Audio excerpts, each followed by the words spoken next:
Saudi वजारत हज उम्रा ने कहा है कि उम्रा ज़ायरीन और मस्जिद अल हराम में नमाजियों के लिए कोरोना वैक्सीन की शर्त लाजमी है।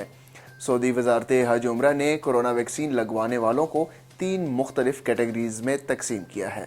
पहली कैटेगरी में वो लोग आते हैं जिन्होंने वैक्सीन हासिल कर ली है और तवक्कलना ऐप में उनका स्टेटस 2 खुराकें लगवाने वाले तहरीर होता है।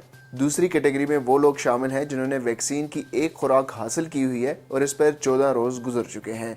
तवक्कलना ऐप पर उनका स्टेटस पहली खुराक लगवाने वाले लिखा होता है। तीसरी कैटेगरी में वो लोग शामिल हैं जो वायरस में मुब्तला होने के बाद इससे सेहतयाब हो चुके हैं। तवक्कलना ऐप में उनकी सेहत रिकॉर्ड वायरस से सेहतयाब और महफूज तहरीर होता है। तीसरी कैटेगरी में आने वाले अफराद को उम्रा इजाज़तनामा जारी हो सकता है। इन तीनों कैटेगरीज में शामिल अफराद उम्रा या मस्जिद अल हराम में नमाज का इजाज़तनामा हासिल कर सकते हैं। वजारत हज व उम्रा ने कहा है कि 12 बरस से 18 बरस तक के दाखिली ज़ायरीन भी उम्रा और मस्जिद अल हराम में नमाज के मजाज होंगे, बशर्ते के ज़ुमरे में शामिल अफराद वैक्सीन की दोनों खुराकें ले चुके हों। वजारत हज व उम्रा ने बयान में मजीद कहा है कि इन तमाम कैटेगरीज में शामिल अफराद को एक बार उम्रे के बाद दूसरी बार उम्रे का इजाज़तनामा 15 दिन के बाद ही मिलेगा।